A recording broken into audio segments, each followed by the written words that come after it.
ہاتھوں کو رکھنا ہے ناف کے نیچے، اور صحیح سند کے ساتھ المصنف ابن ابی شیبہ میں حدیث نمبر 3959 لے کے آئے۔ وائل ابن حجر رضی اللہ عنہ فرماتے ہیں میں نے خود نبی پاک صلی اللہ علیہ وآلہ وسلم کو دیکھا ہے کہ آپ صلی اللہ علیہ وآلہ وسلم نے اپنے دائیں ہاتھ کو بائیں ہاتھ پر ناف کے نیچے رکھا۔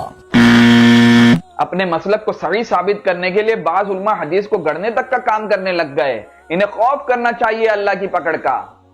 کتنا افسوس کی بات ہے، اپنے فرقے کی ساخت کو بچانے کے لیے، اپنے بزرگوں کے طریقے کو سنت بتانے کے لیے اور اپنے مسلک کی کرسی کو گرنے سے روکنے کے لیے ان لوگوں نے حدیثوں کو تک بدل ڈالا۔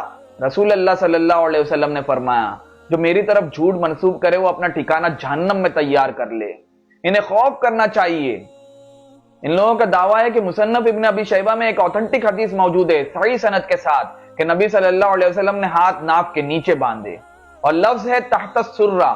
تحت السرہ کا مطلب ہوتا ہے ناف کے نیچے، لیکن سچ تو یہ ہے کہ اس حدیث میں تحت السرہ یہ لفظ موجود ہی نہیں ہے۔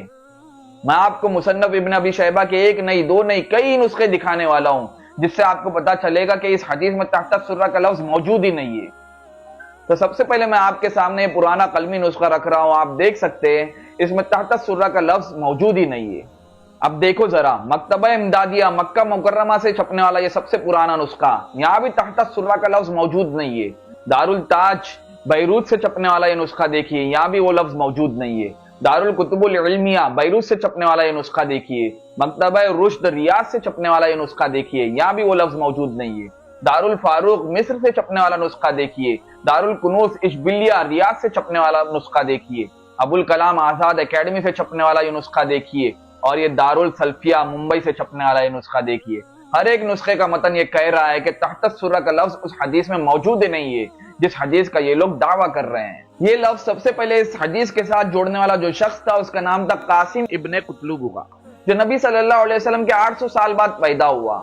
اسے بڑے بڑے علماء نے قذاب اور جھوٹا کہا ہے، اور ایسے جھوٹے شخص کے جھوٹ کو چھاپ کر ان لوگوں نے نبی صلی اللہ علیہ وسلم پر جھوٹ منسوب کیا ہے۔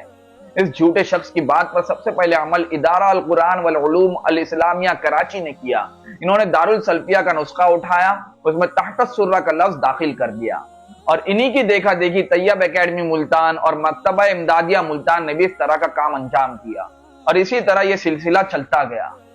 اب آپ خود غور کریں، اس حدیث کو جو بہت مضبوطی کے ساتھ دلیل کے طور پہ یہ لوگ پیش کرتے ہیں اس کی حقیقت آپ کے سامنے آ چکی ہے۔